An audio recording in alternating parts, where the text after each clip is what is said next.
Hello guys. कैसे हो आप सब?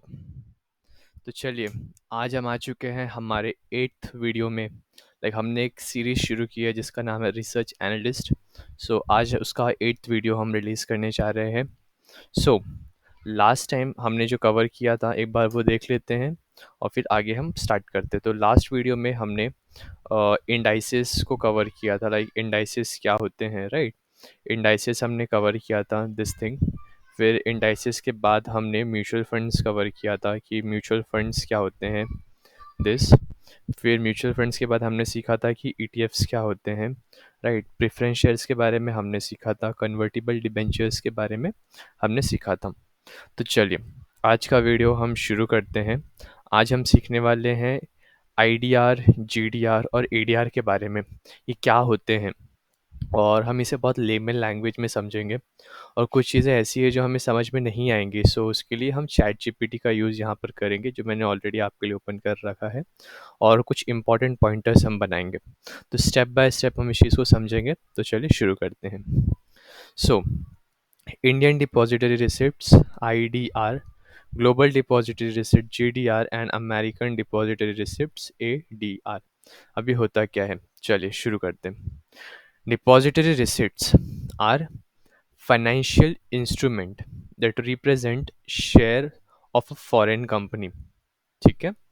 This depository receipts trade in the local market in which it is issued and are denominated in local currency। चलिए हम इसे और सिंपल लैंग्वेज में समझने का ट्राई करते हैं with the help of ChatGPT. ये मैंने कॉपी कर लिया, इसको आई पेस्टेड ओवर हियर। और सिंपल एक प्रॉम्प्ट डालना है, explain in layman language with example. चलिए,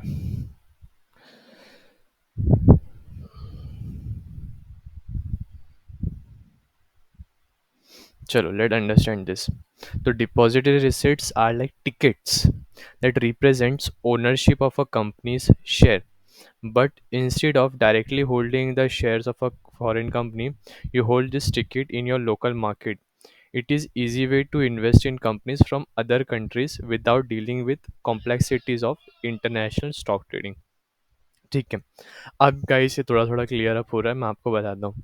सो डिपॉजिटरी रिसिट क्या होता है, बेसिकली एक बोलते हैं ना, रिसिट एक टिकट की तरह होता है। एग्जाम्पल, मैं किसी कंपनी को ओन कर रहा हूँ, ठीक है, बट मेरे पास ना डायरेक्टली उस कंपनी के शेयर नहीं है। समझ रहे हो, डायरेक्टली मेरे पास शेयर नहीं है, बट मेरे पास ना एक टिकट है। मतलब उस पर मेंशन है कि इतने इक्विवेलेंट जो उस कंपनी के शेयर से सेम वैलेंट की रिसिट मेरे पास है, दैट इज़ डिपॉजिटरी रिसिट। और मुझे ना अगर सपोज़ कोई कंपनी है जो यूएस में है, मुझे अगर उसमें इन्वेस्ट करना है, उस कंपनी के शेयर खरीदना होगा, तो अगर आज आप सर्च करोगे गूगल यानी अल्फ़ाबेट का शेयर प्राइस, तो वो डॉलर्स में आएगा। तो मुझे अगर अल्फ़ाबेट में इन्वेस्ट करना है, so I need to invest in dollars, right. सो ये बहुत डिफ़िकल्ट हो जाता है बिकॉज मेरी local currency INR and I am investing into dollars, तो ये जो है थोड़ा डिफ़िकल्ट हो जाता है, right. Complexity of international stock trading, इसे ही हम कहते हैं। बट अगर सिंपली मेरे पास अगर उस कंपनी के एडीआर मतलब डिपॉजिटरी रिसिट है, तो सिंपली मैं अपने आईएनआर में इन्वेस्ट करूंगा और मुझे इक्विवेलेंट शेयर के रिसिट्स यहाँ पे मिल जाएंगे। That is a simple meaning of depository receipt. चलो, इन्होंने एक एग्जाम्पल दिया हुआ है। Imagine you live in India and want to invest in Apple based company, in US based company like Apple। चलो सिंपल सिंपल, यस, मैं India में रह रहा हूँ, मुझे एप्पल में इन्वेस्ट करना है जो कि यूएस की कंपनी है। Buying Apple share directly from US stock market can be tricky because of different rules, currencies and platforms, right. मुझे नहीं समझ में आ रहा है कि मैं कैसे एप्पल में इन्वेस्ट करूँ, राइट। बिकॉज करेंसी अलग है, कौन से प्लेटफॉर्म से मैं उसमें इन्वेस्ट करूँ, उसमें क्या रूल्स के रेगुलेशन क्या है, टैक्सेशन कैसा होगा, मुझे नहीं पता। तो to simplify, a bank takes Apple share in the US, ठीक है।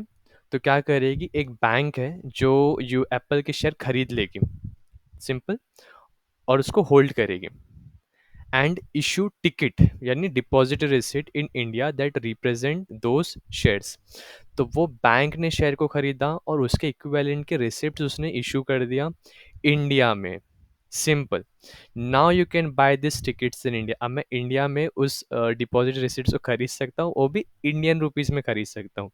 From the Indian stock market में इंडियन स्टॉक मार्केट से उसको खरीद सकता हूँ, बिकॉज वो लिस्टेड हो जाएंगे इंडियन स्टॉक मार्केट में। This like you by any other local stock. Simple, जैसे मैं नॉर्मल लोकल स्टॉक को मैं इन्वेस्ट करता हूँ, वैसे ही मैं उन शेयर्स में भी उन रिसिप्ट्स लेकर के उस शेयर में इन्वेस्ट कर सकता हूँ, उस कंपनी में इन्वेस्ट कर सकता हूँ।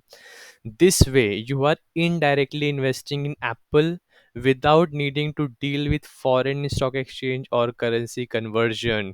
ग्रेट।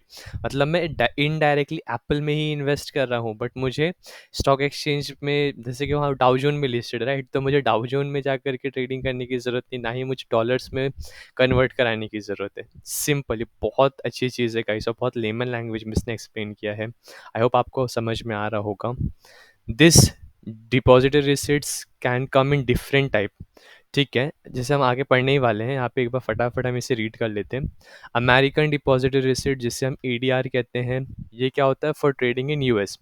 सो अगर यूएस कंपनी में जो, मतलब यूएस में जो डिपॉजिट रिसिट्स ट्रेड होते हैं, उसे हम एडी, चलो ये हम आगे हम समझेंगे, इसको जैसा अभी रीड कर लेते हैं। For trading in the US, global deposit receipt from trading in market outside the US and the companies home country.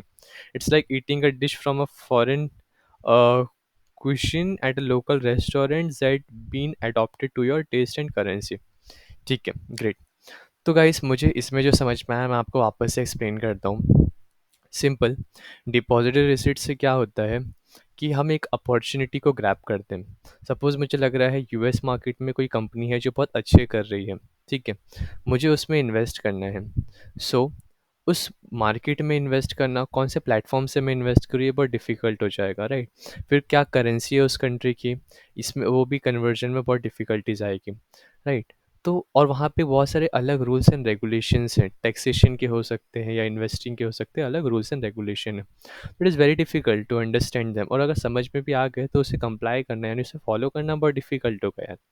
तो सिंपली यहाँ पे क्या होता है, बैंक पिक्चर में आता है। वो बैंक क्या करता है, उस कंपनी के शेयर्स को होल्ड कर लेता है, और उसके ही इक्विवेलेंट जितने इसके शेयर्स है उतने ही अमाउंट का वो डिपॉजिटरी रिसिट इशू करता है। ठीक है, और वो, जैसे सपोज़ हमारे एग्जांपल में एप्पल का जो शेयर है, उसको किसी बैंक ने ख़रीदा और आईएनआर में इंडिया में इशू, बिकॉज़ इंडिया में इशू है तो आईएनआर में इशू हुआ। तो सिमिलरली मैं आईएनआर में उसमें इन्वेस्ट करूँगा, और मैं इनडायरेक्टली एप्पल की कंपनी में इन्वेस्ट कर रहा हूँ। सो अभी आगे जाके हम देखने वाले हैं एडीआर क्या होता है, जीडीआर क्या होता है, राइट, हांगकांग डिपॉजिटरी रिसिप्ट्स, एचकेडीआर क्या होता है, आईडीआर क्या होता है। तो चलिए वापस से अपने वर्कबुक में आते हैं और शुरू करते हैं। The process of issuing a depository receipt is as follows. चलिए अब यहाँ पे हम प्रोसेस देखने वाले हैं कि डिपॉजिटरी रिसिट को इशू करने का प्रोसेस क्या है। A company or an investor delivers a specific quantity of equity shares to a bank। तो क्या होता है, कंपनी जो है ना, ये सबसे फर्स्ट स्टेप है। जो कंपनी है, राइट, जिसके शेयर हैं, या जो इन्वेस्टर है, हो सकता है ना कि कोई बड़ा इंस्टीट्यूशनल इन्वेस्टर, उसके पास बहुत सारे शेयर हो। तो कोई भी कंपनी या इन्वेस्टर जिसके पास शेयर हैं, वो अपने शेयर क्या करते हैं, delivers a specific quantity of shares to bank. वो बैंक को अपने शेयर दे देते हैं।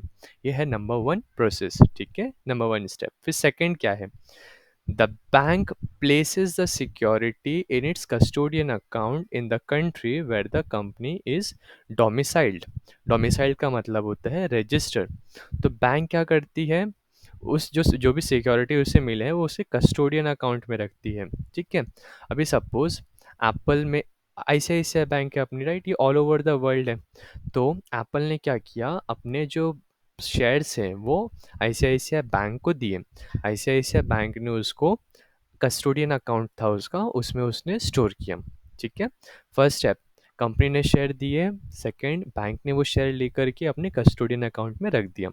दो step clear. Third, the bank then issue a certificate. कौन से सर्टिफिकेट, डिपॉजिटरी रिसीट वो इशू करते हैं against such share to the investor in the overseas market. Simple. फिर उसके बाद थर्ड स्टेप क्या है, बैंक डिपॉजिटरी रिसीट्स को इशू करते हैं। बहुत लेमन लैंग्वेज में गाइस ये सेकंड पैराग्राफ हमने कवर अप किया है। अभी हम जा रहे हैं थर्ड पैराग्राफ की तरफ। If the issuing company is the one that delivers the security and initiate the process. It is referred as sponsored depository receipts, and they can be listed in the exchange of the country in which the depository receipts are issued. ठीक है.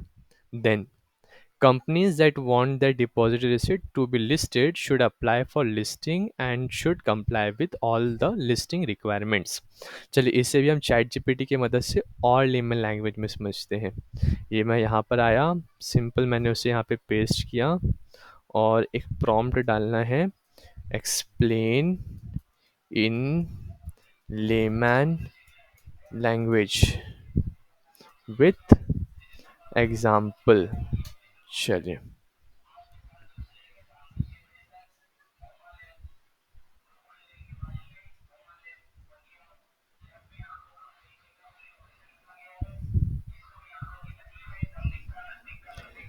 चलिए guys, तो अब हम समझने वाले हैं.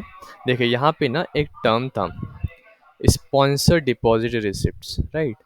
तो ये पैराग्राफ में हम स्पॉन्सर डिपॉजिटरी रिसिप्ट्स के बारे में समझेंगे और सेकंड पैराग्राफ में हम अनस्पॉन्सर्ड डिपॉजिटरी रिसिप्ट्स के बारे में समझेंगे.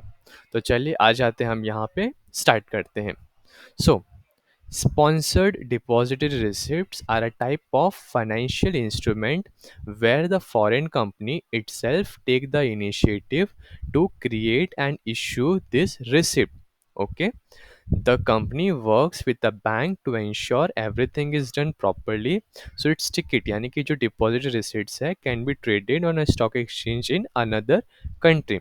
The DRs are listed on the others company stock exchange just like shares of local companies and the company follow all the rules of that exchange. Perfect guys, ये बहुत layman language में है, मैं समझ गया. मैं आपको एक बार फिर से एक्सप्लेन कर देता हूँ. सिंपल, स्पॉन्सर डिपॉजिटरी रिसीट में क्या होता है ना कि जो कंपनी है, फॉरेन कंपनी, वो चाहती है कि मेरे शेयर्स दूसरी कंट्री में भी लिस्ट हो. ओके. वैसे क्यों चाहती है गाइस, आपको पता है कि उसके शेयर्स दूसरे कंट्री में भी लिस्ट हो? इसलिए बिकॉज वहाँ के इन्वेस्टर्स भी फिर उस कंपनी में इन्वेस्ट करेंगे, अल्टीमेटली कंपनी के पास ज़्यादा पैसा आएगा. दैट्स द रीज़न कंपनी क्या करती है, खुद से ही चाहती है कि अपने डिपॉजिटरी रिसीट इशूड करे बाकी के मार्केट्स में. तो sponsored depository receipt financial instrument है जिसमें कंपनी चाहती है खुद से, लाइक इटसेल्फ, और वो क्या करती है कि वो अपने रिसिट्स क्रिएट कराएं. तो कंपनी क्या करती है, बैंक के साथ मिल करके सब कुछ प्रॉपरली इंश्योर करती है कि डिपॉजिटरी रिसिट इशू हो और अदर कंट्री में वो मतलब डिपॉजिटरी रिसिप्ट्स इशू अलग कंट्रीज में करें. चलो इसका एक एग्जांपल दिया है इन्होंने, एक बार ये देखते हैं. Let's say Reliance industry and Indian company. Guys, India की सबसे बड़ी company, right, Reliance industries wants to invest in the US. ठीक है. क्या करना है इस कंपनी को, want to let in, sorry एक बार वापस पढ़ते. Let's say Reliance industry and Indian company want to let investors in the US buy it shares. Okay, समझा. सो यहाँ पे क्या है, रिलायंस इंडस्ट्रीज को चाहिए कि यूएस के इन्वेस्टर्स उसके कंपनी के शेयर्स बाय करें. ठीक है. Reliance partner with the US bank called as depository bank. ठीक है, to issue American depository receipts. ठीक है.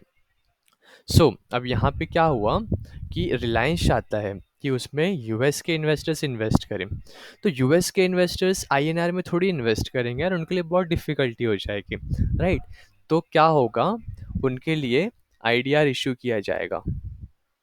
ठीक है, सॉरी एडीआर इशू किया जाएगा. सिंपल. तो चलिए हम आगे कंटिन्यू करते हैं. गाइस एक मिनट, हाँ मुझे एक कॉल आ रहा है, प्लीज़ आप एक मिनट दीजिए,